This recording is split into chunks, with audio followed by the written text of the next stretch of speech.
Alhamdulillah, Rabbil alamin. Assalatu wassalamu ala asrafil anbiya'i mursalin wa ala alihi wa ashabihi ajma'in. Asyhadu an la ilaha illallah wa la syarika lah wa asyhadu anna Muhammadan abduhu wa rasuluhu la nabiyya ba'dahu. Allahumma shalli ala sayyidina Muhammad wa ala ali sayyidina Muhammad, amma ba'du. Yang sama kita hormati guru kita Dr. Kiai Haji Muhammad Husfi MAG. Yang saya hormati Amir Masjid, para jamaah Majelis Taklim, jamaah pengajian subuh pada pagi hari ini, ibu-ibu yang berbahagia. Pertama-tama mari kita panjatkan puji syukur kepada Allah Subhanahu wa taala atas segala nikmat dan limpahan karunia-Nya kita dapat berkumpul ke masjid ini dalam rangka kita melaksanakan ibadah. Salah satu ibadah salat subuh berjamaah, dan insyaallah nanti akan kita langsungkan dengan pengajian kita dengan materi tasawuf. Salawat dan salam sudah biasa kita sering lakukan kepada panutan kita Nabi kita Muhammad sallallahu alaihi wasallam, dan keluarga sahabatnya, pengikut-pengikutnya, termasuk kita selaku umatnya, insyaallah akan mendapatkan selamat dari kiamat. Amin ya rabbal alamin. Jamaah yang berbahagia, pagi hari ini bagaimana jadwal kita akan melaksanakan pengajian rutin kita dengan materi tasawuf. Dengan demikian, mari kita bersama-sama untuk mendengarkan, memahami, dan mencerna apa yang disampaikan oleh guru kita, sehingga mudah-mudahan kita pahami dan akan menambah ilmu pengetahuan kita, sehingga kita akan lebih sempurna untuk di dalam melaksanakan ibadah kita kepada Allah Subhanahu wa taala. Mudah-mudahan kita berdoa apa yang kita dapatkan pada pagi hari ini akan dimudahkan Allah Subhanahu wa taala. Saya kira sebagai pengantar kita persilakan Buya untuk menyampaikan materi daripada kami semua, dan nanti ada tanya jawab setelah selesai materi. Terima kasih. Assalamualaikum warahmatullahi wabarakatuh. Waalaikumsalam warahmatullahi wabarakatuh. Bismillahirrahmanirrahim. Assalamualaikum warahmatullahi wabarakatuh. Alhamdulillah alladzi ahyana ba'dama amatana wa ilaihin nusyur. Asyhadu an la ilaha illallah wahdahu la syarika lah, wa asyhadu anna Muhammadan abduhu wa rasuluhu la nabiyya ba'dah. Allahumma shalli ala sayyidina Muhammad wa ala alihi wa ashabihi ajma'in. Ilahi anta maksudi wa ridhaka matlubi, a'tini mahabbataka ma'rifataka. Alhamdulillah, bersyukur kita kepada Allah Subhanahu wa taala pada pagi hari ini Allah takdirkan kita bisa hadir bersama di Masjid Al-Iman ini dalam rangka kita melaksanakan salat subuh berjamaah. Mudah-mudahan amal ibadah kita mendapatkan ridha Allah Subhanahu wa taala. Amin. Allahumma amin. Pada kesempatan ini sesuai dengan jadwal, kepada saya diberikan waktu untuk menyampaikan tausiah. Sekarang ini masih marak untuk berangkat ke tanah suci. Ya, jadi kawan-kawan kita yang akan menjadi tamu Allah di tanah suci, ada yang sudah berada di sana, ada yang sudah berangkat, baru berangkat, ada yang masih bersiap-siap. Ya.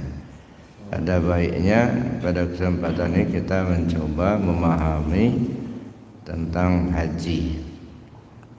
Ya.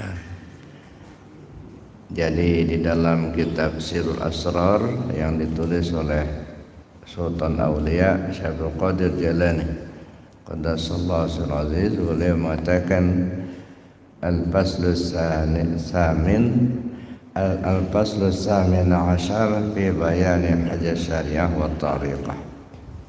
Jadi pasal yang ke-18 menjelaskan haji syariat dan haji tarekat.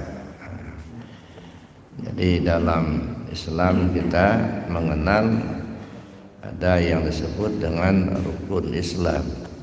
Pada kesempatan yang lalu pernah kita bahas juga, kalau kita entibarkan rukun Islam itu ibarat sebuah bangunan.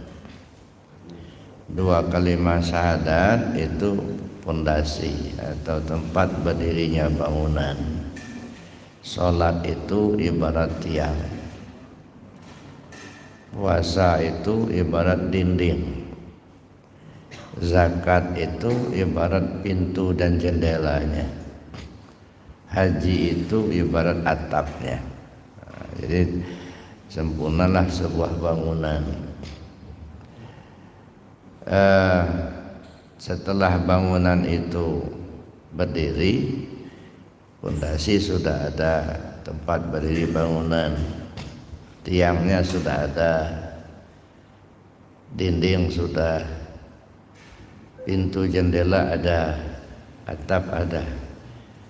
Nah, ini baru bangunan. Kualitas bangunan ya terserah kita. Ya. Ada orang merasa cukup bangunan itu sederhana, tempat berdirinya cukup batu kali.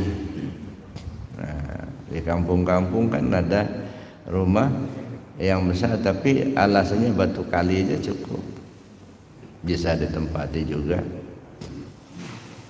Tiangnya bisa saja dari bambu, bisa dari kayu, bisa. Ya. Dindingnya geribit juga bisa. Pintu jendelanya ya engselnya dari ban bekas saja bisa. Asal ada engselnya aja, ada pintu, ada jendela. Tergantung kita Bapak Ibu. Ya. Makanya kata Nabi SAW, silahkan kalian berbuat baik serasa cukup menjadi bekalmu di dalam surga. Silahkan kalian berbuat jahat serasa mampu menanggung derita dalam neraka. Terserah. Ya. Merasa cukup kita hanya hafal aja 2 kalimat syahadat sudah. Itu ibaratnya ya cuman batu kali alasannya. Ya, yang penting berdiri lah begitu. Ya, tapi akan berbeda kalau sudah pakai cakar ayam gitu ya. Tiang besi cor itu beda lagi gitu ya. Nah, kalau kita sebagai orang Islam rasa cukup lah, pokoknya sudah hafal 2 kalimat syahadat jadilah gitu ya. Ya. Burung beo juga hafal juga Pak. Ya. Anak TK juga sudah hafal. Kalau hanya sekedar itu merasa cukup gitu ya. Nah, artinya sudah Islam lah itu gitu ya. Tapi lagi-lagi saya katakan akan berbeda kalau tempat berdirinya sudah pakai cakar ayam, kemudian besi cor yang kuat gitu ya. Itu aja nggak cukup juga. Sudah dicor pakai cakar ayam, pakai plaster lagi, aci lagi. Ada yang merasa nggak puas kalau hanya cor aci aja, mesti dipropil lagi. Nah, semakin bagus bangunan semakin mahal. Nah begitulah kita beriman ini Bapak Ibu. Ya. Semakin kita dalami, semakin nikmat kita merasakan beragama ini. Insya Allah di akhirat pun semakin nyaman, semakin baik kehidupan kita di sana. Makanya saya dulu sampaikan di awal-awal tentang pondasi ini perlu sekali ini kita benahi. Ya. Jangan hanya merasa cukup udah hafal 2 kalimat syahadat udah cukup, enggak. Makanya kalau di Pondok Arafah ya, kita kaji itu bagaimana cara mengucapkannya, bagaimana cara mengamalkan 2 kalimat syahadat, apa isinya 2 kalimat syahadat itu, bagaimana posisinya, kapan kita dalam posisi syahadat tauhid, kapan kita dalam posisi syahadat rasul, pada akhirnya bagaimana cara memakainya. Makanya perlu ada kajian-kajian secara khusus ya. Itu baru pondasi saja, belum tiangnya, belum dindingnya, ya belum pintu dan jendela. Dindingnya saja ya ada yang enggak cukup pakai bata merah, harus diplaster. Plaster enggak cukup, diaci. Aci enggak cukup, pasang granit. Ada. Nah begitu juga misalnya pintu-pintunya. Ada yang enggak merasa puas kalau hanya pintu tutup menutup lubang aja. Pakai ukir pula gitu. Kayu yang bagus, kayu jati gitu ya. Nah begitu juga atap. Atapnya itu pakai rumbia, pakai alang-alang udah atap. Tapi banyak yang enggak merasa cukup kalau hanya atap seperti itu. Bahkan malu rasanya. Gitu. Paling tidak genteng lah gitu ya. Ada yang merasa cukup kalau hanya genteng biasa, genteng keramik ya pakainya. Nah, jadi semakin mahal, semakin nyaman kita menempatinya, tentu semakin mahal biayanya. Ya. Begitulah kita beragama ini. Ya. Semakin kita dalami ilmu agama ini, semakin nikmat kita merasakannya. Ya. Nah oleh karena itu kita bahas pada pagi hari ini tentang haji. Ya. Al-Faslus Samin Ashar fi bayani ajal syariah wa tariqah. Jadi pasal yang ke-18 menjelaskan tentang haji syariat dan haji tariqat. Fahajjus syariah an yuhajja baitallahi ta'ala bi syara'itihi wa arkanihi hatta yahsula thawabal hajj wa idza naqasa syai'an min syara'itihi yanqusu thawabul hajj wa yabtuluhu li anna Allah ta'ala amarna bi tamamati bi qawlihi azza wa jalla wa atimul hajja wal umrata lillah. Haji syariat an yuhajja baitallahi ta'ala bi syara'itihi, bahwa menyengaja ke Baitullah dengan syarat-syarat dan rukun-rukun yang tertentu, hatta yahsula thawabal hajj, sampai menghasilkan pahala haji. Fa idza naqasa syai'un min syara'itihi, apabila berkurang sesuatu dari syarat-syaratnya, yang khusus thawabul hajj, berkurang pula lah pahala hajinya. Wa yabtulu, bahkan bisa batal. Lianna Allah Ta'ala, sebab Allah Ta'ala amarana bitamamatihi, karena Allah Ta'ala menyuruh kita untuk menyempurnakannya dengan firman-Nya, wa atimul hajja wal umrata lillah, sempurnakan haji dan umrah karena Allah. Nah, jadi ini haji syariat. Jadi Bapak Ibu yang saya hormati, pertama kita perlu pahami dulu sebenarnya hidup kita ini mau kemana. Ini dulu ya. Sudah jelas kita dibimbing oleh Allah melalui agama ini, inna lillahi wa inna ilaihi raji'un. Dari Allah pulang ke Allah. Jadi tujuan kita sebenarnya ingin kembali ke Allah. Saya kira ini dulu yang perlu kita paham. Jadi bukan kita asal berbuat, asal memperbanyak gitu. Tapi kita perlu tahu arahnya kemana. Ya, arah hidup kita ini kan ingin kembali kepada Allah. Inna lillahi wa inna ilaihi raji'un. Nah, pengertian inna lillahi wa inna ilaihi raji'un itu apa? Itu dulu ya. Sebab banyak di antara kita memahami kalimat ini menunjukkan kematian.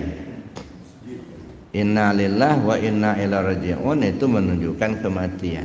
Jadi kalau orang sudah mati udah kembali ke Allah lah itu. Itu kebanyakan kan seperti itu. Ya kita tidak menyangkal pendapat ya, namanya juga pendapat. Tapi kalau kita pahami tidak jaminan orang mati itu kembali ke Allah enggak. Nah, sebab mati itu sendiri adalah ajal, batas waktu. Likulli ummatin ajalun. Setiap umat itu pasti ada batasnya, ada batas waktunya, ada yang sudah ditentukan oleh Allah. Faiza ajaluha la yastakhiruna sa'atan wa la yastaqdimun. Kalau ajal, kalau batas waktunya sudah sampai, enggak bisa diundur atau dimajukan walau sesaat. Nah, jadi kalau begitu apa sih pengertiannya? Bapak Ibu yang saya hormati, kembali kepada Allah itu ya, ada empat yang harus kembali ke Allah. Diri kita ini ada 4 lapis ya, jadi 4 lapis diri kita. Lapis pertama disebut tubuh, lapis kedua hati, lapis ketiga nyawa, lapis keempat rahasia. Nah ini yang harus kembali. Jadi tubuh kembali ke Allah, hati kembali ke Allah, nyawa kembali ke Allah, rahasia diri kembali ke Allah. Kapan masanya? Sebelum mati. Makanya saya bilang ini mati itu tidak jaminan kembali ke Allah. Sebelum mati, sebelum ajal tiba, ini harus kembali dulu. Nah kalau diringkas yang 4 ini ya, disebut dengan syariat dan hakikat. Nah, ada syariat, ada tarekat, ada hakikat, ada ma'rifat. Jadi 4 bidang ilmu dalam Islam tujuannya untuk membina diri kita yang 4 lapis ini. Syariat itu membina tubuh. Biar tubuh ini ngerti mana yang halal, mana yang haram, mana yang sah, mana yang batal gitu. Ini makanya saya katakan syariat itu jalan bagi tubuh supaya tubuh ini selamat katanya. Tarekat itu jalan bagi hati ya, biar hati ini ya, tidak iri, tidak dengki, tidak hasut, tidak merasa paling benar, tidak merasa paling kaya. Nah, biar hati itu kembali ke asalnya. Yang punya itu kan Allah, bukan punya kita. Yang punya itu Allah. Ya, maka disebutlah hati itu Baitullah, rumahnya Allah. Itulah Baitullah yang asli, saya katakan itu hati kita itulah. Nah, cuman ibarat rumah Bapak Ibu ya, ibarat rumah. Kadang-kadang yang punya rumah tak kebagian kamar Pak. Tamu semua isinya.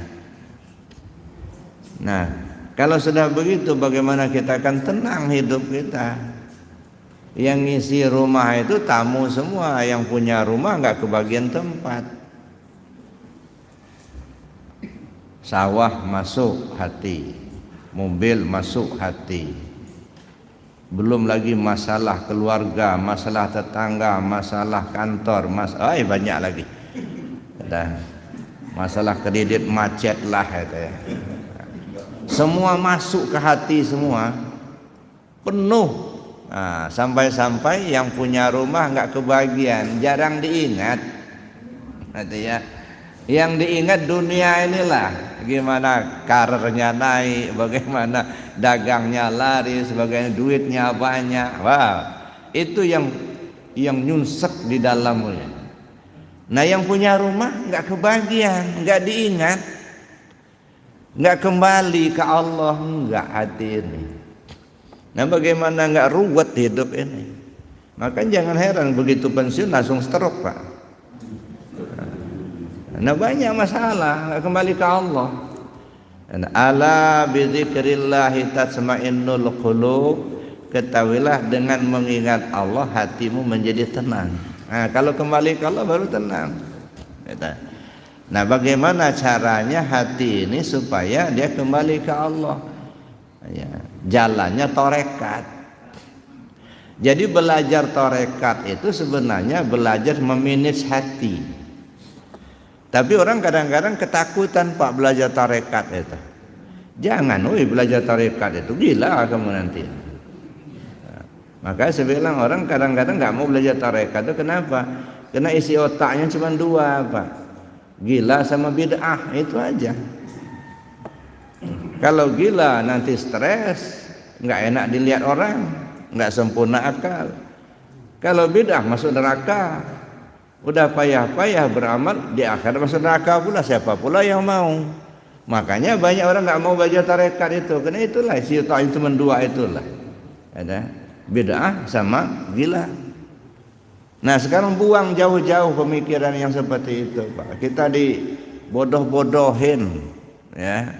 Tarekat itu jalan bagi hati, supaya hati ini ingat ke Allah, supaya hati ini tidak iri, tidak dengki, bersih. Yauma la yanfa'u malu wala banun illa man atallah biqalbin salim. Pada suatu hari nanti hartamu, anak, istri, suami tak bisa nolong sama sekali. Yang selamat hanyalah yang datang menghadap Allah dengan hati yang bersih.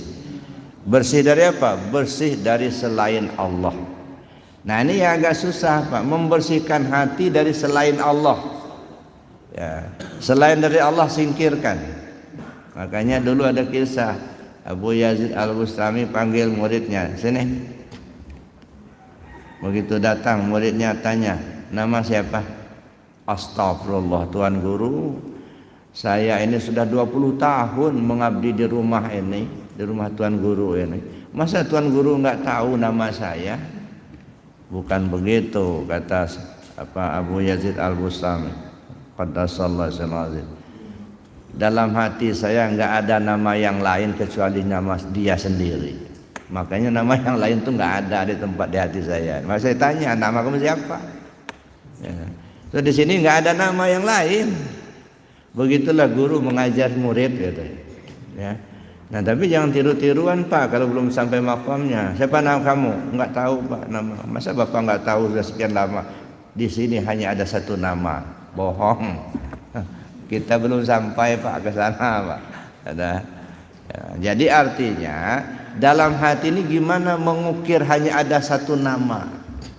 Ya, Allah, selalu terkait hati ke Allah. Ya, cinta kepada anak karena Allah, senang sama jabatan karena Allah dan lain sebagainya. Pokoknya semuanya hanya terkait ke Allah.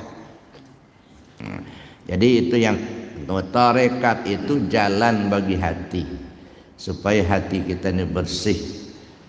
Hakikat itu jalan bagi nyawa, supaya nyawa kita tahu arahnya kemana nyawa kita pergi.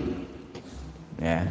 Nyawa kita ini kan ditandai dengan nafas, bernafas kita turun naiknya nafas. Ya dah. Makanya di dalam kajian tasawuf nanti dikaji nafas itu ada 4 tempat gitu. Ada namanya nafas, ampas, tanafas, nufus gitu. Ya. Kalau nufus itu di jantung. Tanafas itu di sini otak kecil. Ampas itu di hidung, nafas di mulut. Jadi ada tempatnya masing-masing. Nah, kajiannya tentu kita akan beda gitu. Nah, bagaimana kita memahami nafas ini sebenarnya siapa ini nafas ini? Apa fungsinya? Kan menghubungkan. Nafas ini kan menghubungkan tubuh zahir dengan tubuh batin. Nah, kalau tanpa nafas kan enggak terhubung. Nah, apa fungsinya nafas ini? Penghubungnya siapa ini sebenarnya? Nah, hakikatnya siapa? Nah, itu makanya nafas itu, zikir nafas itu diperlukan. Maka hakikat itu jalan bagi nyawa, supaya nyawa ini bisa pulang ke Allah. Ma'rifat itu jalan bagi rahasia. Siapa sih rahasia itu? Rahasia itu yang seperti apa rahasia? Bukan rahasia itu nggak boleh diomong-omongin, bukan. Rahasia yang dimaksudkan di sini sir. Sir itu apa? Zat yang menghidupkan nyawa. Ya. Zat yang menghidupkan nyawa, nyawa menghidupkan tubuh.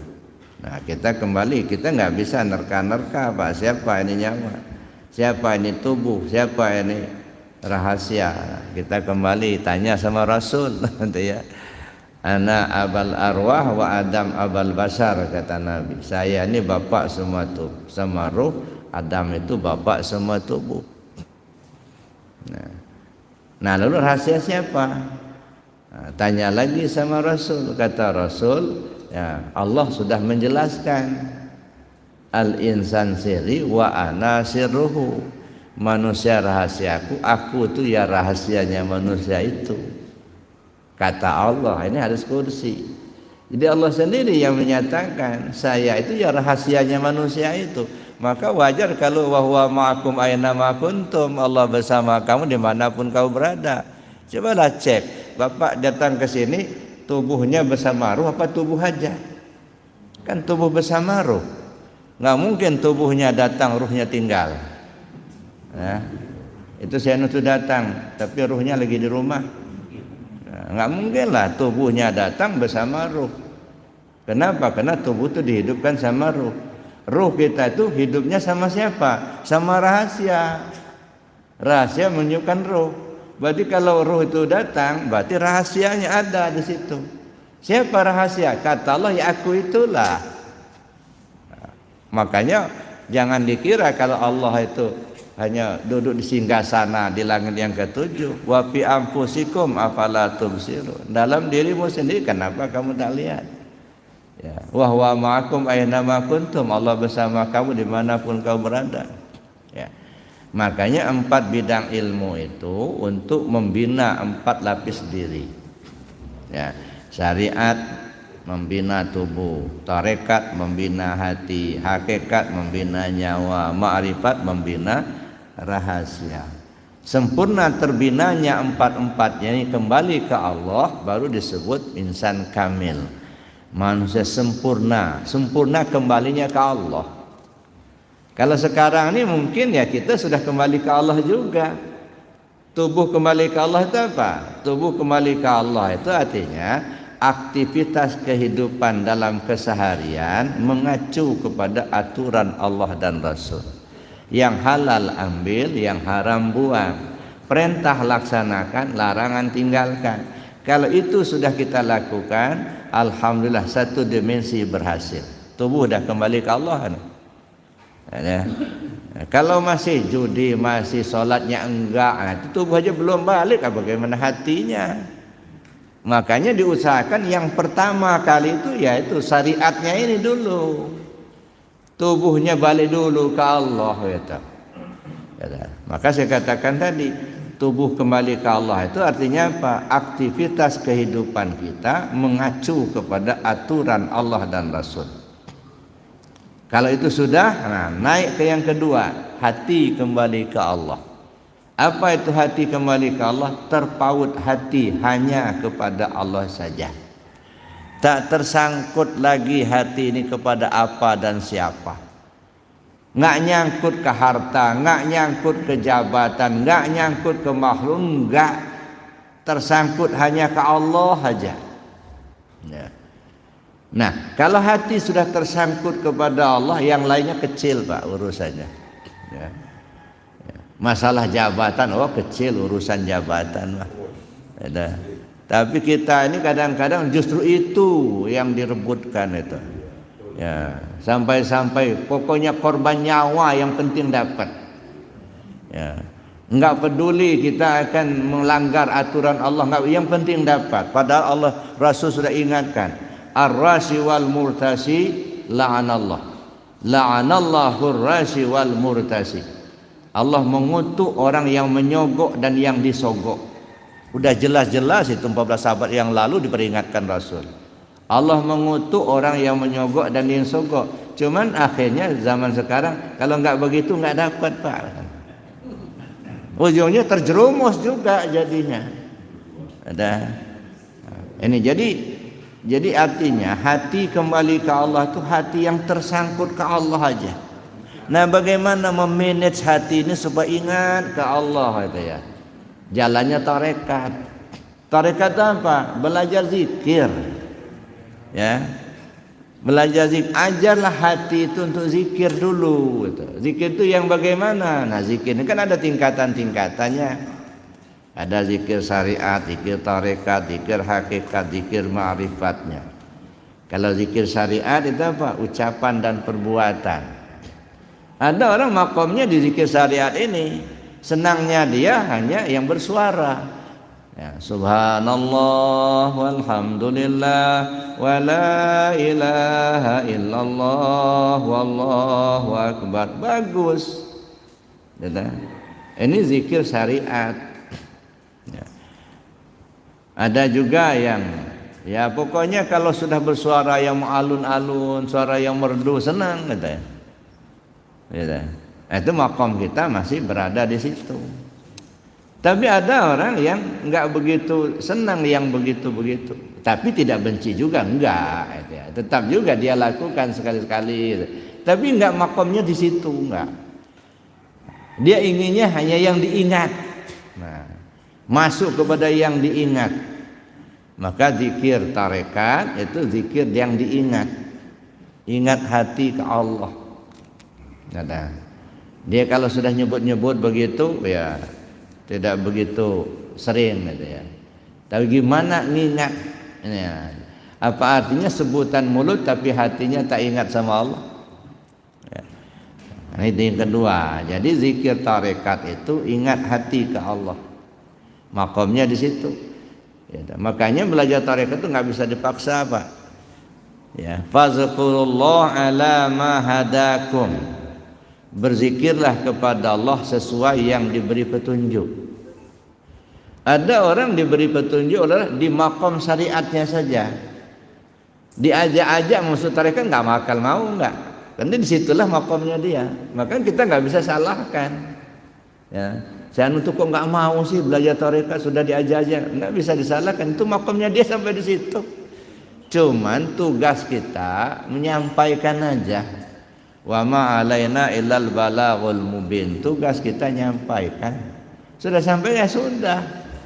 Mau dia ikut itu bukan keberhasilan kita ngajak, enggak ngikut pun bukan kegagalan kita ngajak. Allah tidak memberi restu. Allah tak mengizinkan sudah. Ya. Jangankan orang lain Pak, suami istri belum tentu sejalan. Ya. Suaminya rajin zikir, istrinya malah enggak mau zikir. Kadang-kadang kebalik, istrinya yang rajin zikir, suaminya enggak. Dulu pernah kejadian, ada jamaah yang cerita ke saya, gimana Buya katanya, kenapa suami saya itu katanya kalau saya zikir diejek terus katanya. Kalau lagi zikir la ilallah ngomong di belakang sambil ketawa-ketawa, oi potel nanti leher kamu itu. Saya bilang, ya namanya juga suami. Diajak aja, coba diajak menakib dulu. Saya bilang, enggak usah disuruh masuk tarekat, enggak usah. Diajak menakib, dengar ceramah menakib. Sekali diajak enggak mau, dua kali diajak enggak. Pas ketiga kalinya diajak datang dia. Begitu datang menakib dengan ceramah, begitu selesai menakib ngomong ke saya mau talqin Buya nih. Udah. Ya talqin, begitu talqin, wah masya Allah Pak, itulah petunjuk Allah. Rajin betul dia, tiap khataman sekali seminggu datang dia, waktu menakib datang, gitu. Sampai sekarang. Gitu. Jadi kalau Allah beri petunjuk nggak ada yang susah Pak, ya, nggak ada yang sulit kalau Allah beri petunjuk. Tapi kalau Allah nggak beri petunjuk, udah disuapin, dimuntahin lagi Pak. Kayak orang nyuapin orang anak-anak. Udah disuapin nasi masuk ke mulut, dimuntahin lagi. Udah ditalkin, nggak diamalin, kata. Itu disuapin tapi dimuntahin. Saking nggak pahamnya, gitu. Udah ditalkin, udah belajar zikir, orang susah-susah minta talkin. Sampai cari guru berbulan-bulan, Pak. Ini enggak, udah ditalkin. Tapi enggak ada gerak mau ngamalkan, enggak. Enggak ada bagiannya. Dia hanya kamuflase aja. Tapi enggak ada pembinaan dalam dirinya sendiri, enggak. Nauzubillah subhanallah. Kenapa orang kalau sudah talqin zikir, sudah belajar zikir, kok enggak ada kemampuan untuk mengamalkan? Mengapa? Ya. Ada orang ya sudah belajar zikir, dia langsung amalkan. Tapi ada orang berulang-ulang ditalqin, diingatkan, ini dalil, tapi enggak mau. Ngamalkan enggak mau. Kenapa? Sangat boleh jadi tertutup. Ya. Tertutup oleh nafsu. Tertutup oleh akalnya sendiri. Bahkan bisa tertutup karena dosa-dosa. Yang untuk enggak ada kemampuan. Enggak terbuka. Enggak terbuka hatinya untuk mengamalkan, enggak ditutup oleh nafsunya. Benar enggak talqin ini? Mana dalilnya? Mana ayatnya? Mana hadisnya? Sibuk mencari habis umur belum ketemu juga dalil-dalil. Itu kan? Tertutup. Ya. Nah, oleh karena itu kita perlu banyak istighfar. Mohon ampun kepada Allah gitu ya. Ya, jadi jangan pernah merasa kita sudah pandai semua, belum, Pak. Nah, ini yang membuat kita tertutup kan gitu. Merasa kita sudah pandai, merasa kita sudah hebat, nah, sehingga apa yang diberi tidak masuk kata. Nah, ini membuat kita tertutup. Padahal itu tarekat itu belajar zikir.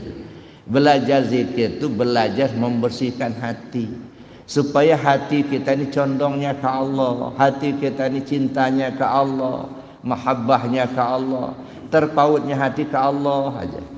La yu'minu ahadukum hatta an yakuna Allah wa rasulah ahabba mimma siwahuma. Belum sempurna iman salah seorang kamu sebelum kamu mencintai Allah dan Rasulnya melebihi dari segalanya. Nah, bagaimana kita menempatkan itu? Cinta kita ke Allah ya, melebihi dari segalanya. Ya, nah. Jadi Bapak Ibu yang saya hormati, itu tarekat jalan bagi hati. Nah, zikirnya juga ingat. Naik ke hakikat beda lagi, ya kan? Zikirnya dirasa. Ya, bukan hanya diingat tapi dirasa. Nah, itu zikir hakikat. Nah, jadi medianya rasa. Nah, tapi rasa yang bagaimana? Nah, ini perlu kita kaji lebih jauh. Rasa itu ada 3. Ada rasa jasmani, ada rasa ruhani, ada rasa robbani. Rasa jasmani dipencet sakit, nah itu rasa jasmani. Rasa ruhani, rindu, benci, sayang, nah itu rasa ruhani. Ya. Bukan itu yang dimaksud. Yang dimaksud rasa robbani. Ya. Apa itu rasa robbani? Hilang rasa kehambaan, isbat rasa ketuhanan. Nah, tapi bagaimana menghilangkan rasa kehambaan untuk isbat rasa ketuhanan? Isyarat itu banyak sekali Bapak Ibu, cuman kita saja kadang-kadang nggak arah kepikiran ke situ. Coba perhatikan haji ini. Haji ini kan ke sana arahnya. Ya, nah. Kalau nggak salah bulan yang lalu sudah kita bahas itu. Ya. Mulai dari kita niat haji, apa sih niat? Nah, kalau kita kembali kepada definisi niat dalam salat, qasdu syai' muqtaranan bi fi'li. Kesengajaan tentang sesuatu di mana sesuatu itu langsung diperbuat. Jadi ada kebersamaan. Apa itu niat? Tujuan. Apa sih tujuannya? Tujuan kita ke Mekah itu apa? Ya. Tujuan kita salat itu apa? Tujuan kita puasa apa? Niat kan tujuan. Ya. Nah, bagaimana kita memanage hati ini supaya tujuannya ke Allah, gitu. Tidak ke yang lain. Bukan untuk ke haji itu jalan-jalan, enggak. Bukan ke haji itu nukar pici putih, bukan. Ya. Kalau hanya nukar biji putih nggak usah ke Mekah, jadi bambu kuning banyak. Ya. Itu jadi tujuan. Apa sih tujuan? Kembali ke Allah. Maka setelah hati kita ini terniat mau haji, artinya apa? Niat hati kembali ke Allah. Nah, yang kembali ke Allah itu metodenya dua. Ada metode syariat, ada metode hakikat. Metode syariat, ya berangkat betul kita ke Mekah, Pak. Nggak bisa kalau nggak berangkat ke sana. Ya, pusatnya di situ. Ya, itu metode syariat. Bawa tubuh ini, ya. Artinya memperagakan. Nah, kalau boleh kita katakan haji syariat itu yaitu peragaan. Itu peragaan semua. Makanya cukup sekali seumur hidup haji itu, Pak. Enggak perlu harus berulang-ulang. Yang wajibnya sekali seumur hidup. Tapi sekali haji seumur hidup haji, gitu. Makanya yang mendapat surga itu dalam hadis itu mabrur, Pak. Bukan haji yang sah. Al-hajjul mabrur laisa lahul jaza illal jannah. Haji yang mabrur tak ada balasan kecuali surga. Mabrur bukan sah. Bisa saja haji kita sah tapi belum tentu mabrur. Ya, berulang-ulanglah ke sana udah sah hajinya. Apa sudah mabrur? Belum tentu, Pak. Dulu kalau nggak salah pernah saya kiaskan, ya, intibarkan, ibaratkan. Ya, umpamanya saya bilang pengurus pesan kursi, saya ini katakanlah tukang kursi, tukang mebel. Nah, Buya, tolong dibikinkan kursi. Saya berpikir syarat jadi kursi itu apa? Ada kakinya, ada tempat duduk, ada sandaran, ada tempat tangannya. Ada rukunnya apa? Ada alatnya, ada bahannya, kayunya, ada tukang. Ya, ada bahannya, ada alat, ada tukang. Itu rukunnya. Saya ini alat ada. Saya bisa bikin, ya, bahan saya ada. Mana bahannya? Tuh di rumah itu ada kotak ikan asin, kan kayu itu. Saya belah paku. Ada kakinya, ada tempat duduk, ada sandaran, ada tempat tangan. Begitu selesai, saya tegakkan. Tanya kepada setiap orang yang lewat, Pak, ini kursi apa kotak? Pasti orang akan bilang ini kursi, sah jadi kursi. Nggak ada orang yang bilang kotak, bukan, kursi, ya, sah jadi kursi. Tapi kira-kira si pemesan mau terima apa enggak? Jangankan dibeli itu disuguh aja enggak. Itu namanya sah. Tapi si pemesan tak mau terima karena enggak bagus. Maka jangan hanya terpaku yang penting sah, enggak, Pak. Ya. Mabrur, apa itu mabrur? Disenangi, ya, diterima. Bagaimana diterima? Makanya saya katakan mabrur itu di samping sah menurut hukum, dia dapat memahami dan melaksanakan makna dari manasiknya. Jadi bukan hanya sekedar menjalankan manasik, tapi memahami dan memakai maknanya. Contohnya apa? Ihram, katakanlah begitu. Ya. Ihram itu apa? Memakai dua helai kain yang tak berjahit, kan begitu. Ya. Yang satu nutup bagian bawah, yang satu nutup bagian atas. Semua pakaian yang lepasin semua, termasuk singlet, termasuk celana dalam, nggak boleh. Nggak ada kain yang berjahit yang nempel di badan itu, buang semua. Yang dipakai cuma dua helai kain saja. Kalau hanya itu, Pak, gampang amat. Ya, kainnya murah kok, nggak mahal-mahal banget, enggak. Kain dua helai itu, ya, makainya juga nggak lama-lama banget. Kalau kita misalnya gelombang pertama berangkat ke tanah suci dari Indonesia langsung ke Madinah, 9 hari kita di Madinah, selesai arba'in terus kita ke Mekah. Ke Mekah kita berhenti kita di Bir Ali. Nah kemudian kita pakai ihram di situ. Sorenya nyampai, malamnya nyampai di Mekah. Udah nyampai kita sedang pakai ihram nih, tawaf. Sejam 2 jam selesai. Sa'i tahallul. Cuma sehari semalam Pak pakai ihram itu selesai lah itu. Nggak lama-lama banget Pak. Oh haji tanggal 8 Zulhijjah pakai ihram. Malamnya kita sudah di Arafah, ya. Nah, malam tanggal 9. Karena tanggal 8 kita berangkat ke Arafah sudah pakai ihram. Malam tanggal 9. Tanggal 9 tuh. Malam tanggal 10, pagi tanggal 10 kita sudah di Mina, melontar Jamratul Aqabah. Selesai Jamratul Aqabah tahallul awal, selesai. Buka ihramnya, cuma 2 hari 2 malam, Pak. Haji itu nggak lama-lama banget nggak. Tapi kenapa kok sekali aja cukup? Karena udah tahu, ya, urusan ihram udah tahu, kainnya, cara makainya sudah tahu.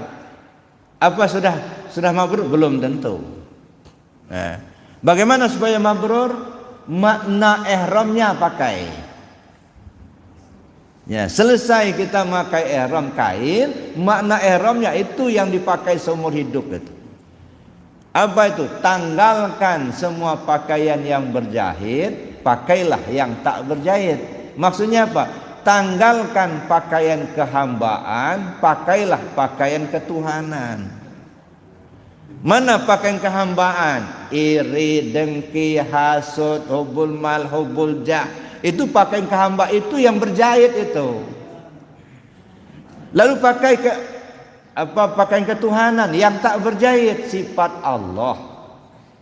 Allah Ar-Rahman, Allah Maha Pengasih. Nah, coba kita pakai. Sifat pengasih itu kita pakai. Suka nolong orang, suka bersedekah. Jadi pengasih itu bukan kita, Pak. Allah yang pengasih. Cuman kita pakai, kita peragakan. Lagi memperagakan sifat Ar-Rahmannya Allah. Pakai yang berjahit dari mana? Kikir, pelit, medit. Itu pakai buang semua jauh-jauh itu. Nah itu kita langsung peragakan di situ, Pak. Praktek. Ya. Suka ngasih, ada kawan yang yang butuh kita tolong. Ada kawan yang mungkin dia kehausan, kasih air. Kita coba praktekkan mulai dari situ. Allah Al-Ghaffar, Allah Maha Pengampun. Ya dah. Yang pengampun itu Allah, yang Ghaffar itu Allah. Nah kita pakai itu. Dendam kesumat buang jauh-jauh, itu pakaian berjahit itu, lepasin pakaian berjahit itu. Ini enggak pulang dari haji sampai enggak teguran lagi. Ya mana ada? Iya. Masih juga dipakai pakaian berjahitnya itu. Ya, gara-gara enggak kepilih jadi pengurus, enggak datang-datang lagi ke masjid. Enggak teguran pula ada. Masya Allah. Ini pakaian berjahit itu buang jauh-jauh, maka di situ dipraktekkan. Bagaimana meraktekannya? Dia pakai ihram ini. Dempetan, Pak. Keluar dari haram itu macet. Dada kita ini bersentuhan dengan punggung kawan itu. Kenapa? Macet. Tiba-tiba trak kaki kita dipijak orang. Oh, sakitnya bukan main. Nah, bagaimana? Sabar apa enggak? Kadang-kadang siku main, Pak. Kurang ngajar loh. Ini pakai ihram enggak? Kain aja yang dipakai, maknanya enggak kepakai. Mestinya kalau dipakai, udah sabar aja. Kawan tuh juga menghabiskan biaya banyak, Pak. Datang ke Mekah bukan untuk menginjak kaki kita, bukan. Cuma nggak sengaja, ya sudah, sabar gitu. Maka kata kawan kalau ke Mekah, Pak, bawa duit secukupnya saja, yang banyak bawa sabar. Ya. Kalau habis duit bisa pinjam sama kawan, tapi kalau habis sabar, nah bahaya. Nah itu jadi itu kita peragakan, ya. Nah begitu juga Ar-Rahim, Allah Maha Penyayang, gitu ya. Begitu kita pakai ihramnya, coba bagaimana kita melihat banyak orang, Pak, dengan berbagai warna kulit, berbagai potongan tubuhnya, ada yang tinggi, tinggi besar, ada yang gemuk pendek begitu. Macam-macam. Ada yang sawo matang kulitnya, ada yang hitam pekat, yang putih cuma gigi. Ada yang putih bersih. Nah, bagaimana kita melihat orang ini semua? Ada enggak rasa kebencian? Ada. Kalau ada rasa kebencian, itu sifat hamba itu yang buang jauh-jauh. Ya. Bagaimana menaruh sayang kepada semua makhluk Allah, tak pilih-pilih.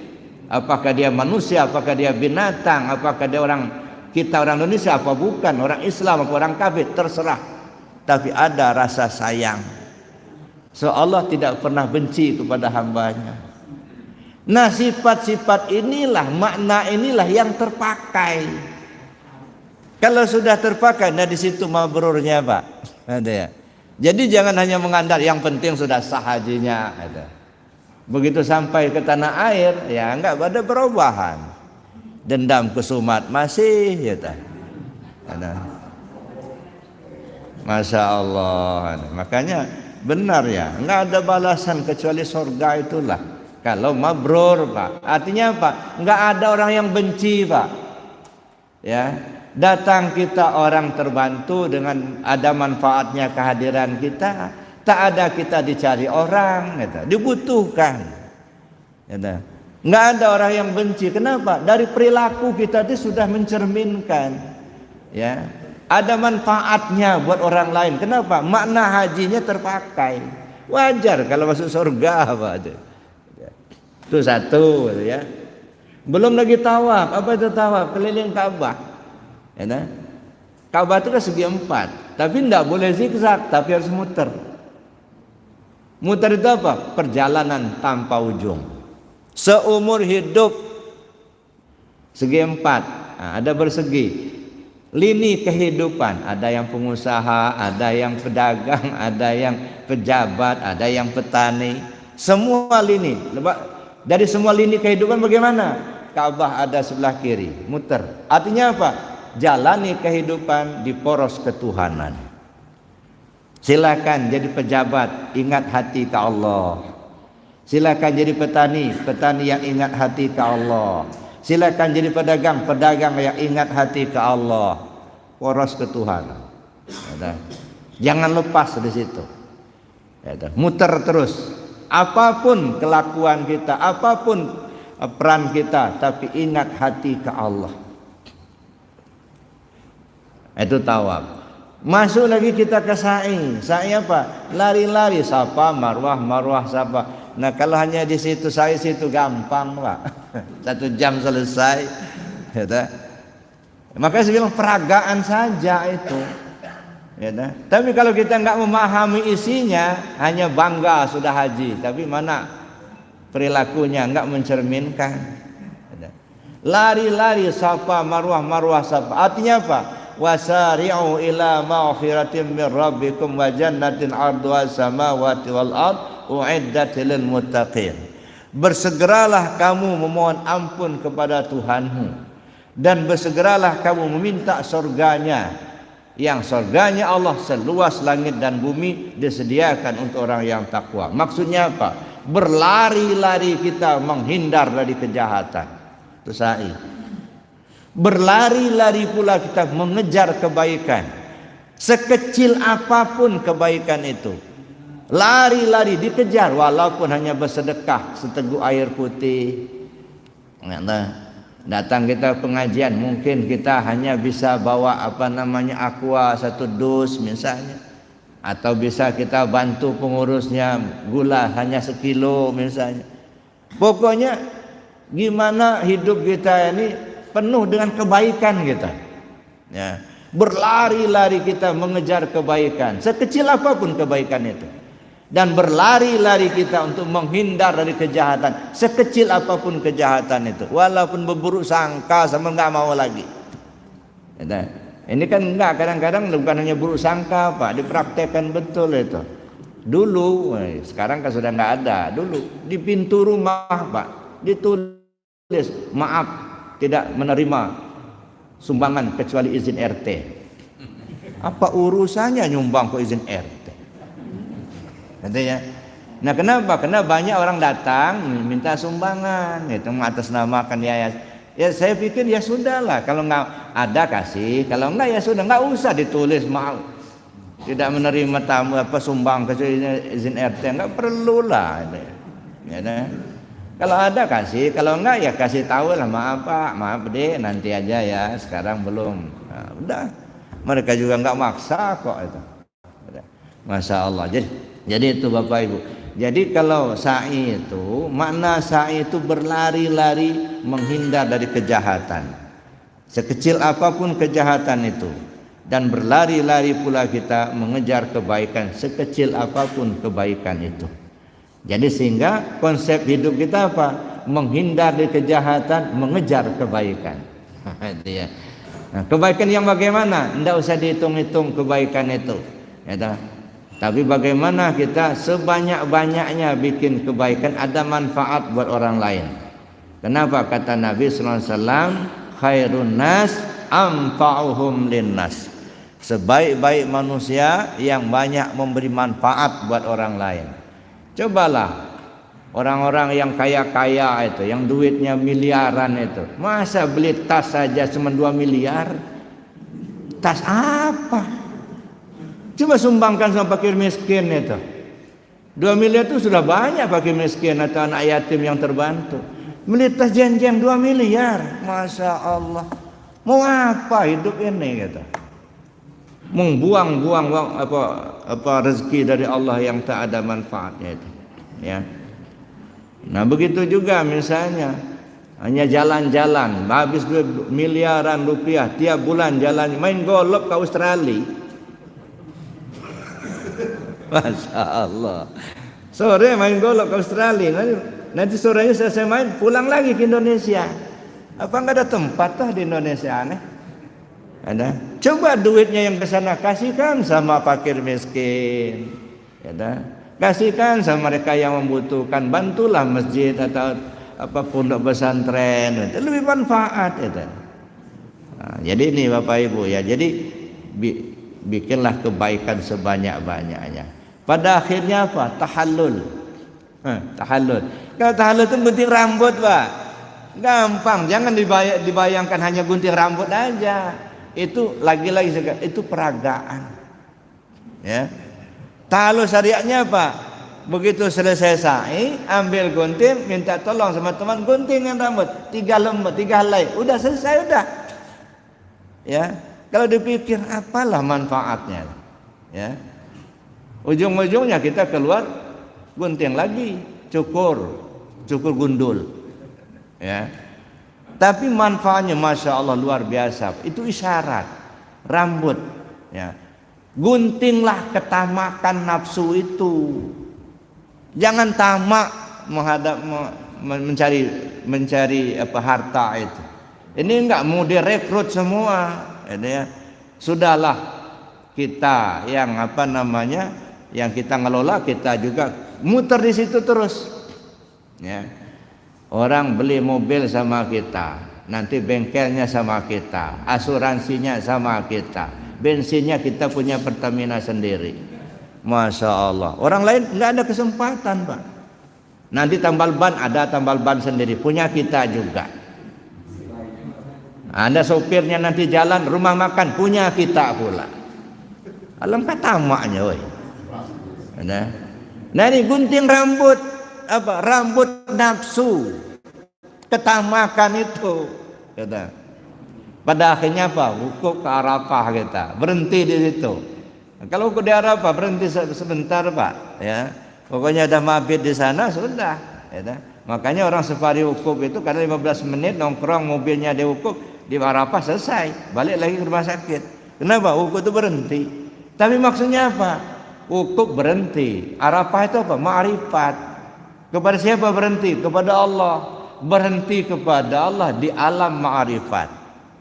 Maka ada orang yang belum berangkat ke tanah suci Mekah, tapi hakikatnya dia sudah haji. Banyak yang pulang dari Mekah tapi belum haji. Ya, cuma nukar puji putih aja. Nah, jadi itu. Oleh karena itu haji itu Bapak Ibu yang saya hormati, haji syariat dan haji hakikat ya. Supaya apa? Sempurna kembalinya kita kepada Allah. Mudah-mudahan kita diberi petunjuk oleh Allah Subhanahu wa taala. Amin. Allahumma amin. Saya kira demikian materinya Bapak Ibu. Sementara saya akhiri dulu. Assalamualaikum warahmatullahi wabarakatuh. Baik Ibu sekalian, materi yang disampaikan oleh Bu Rita, ada waktu sedikit, kalau ada yang bertanya silakan. Perkanan mungkin sebelah kiri saya. Ibu-ibu ada yang tanya Bu?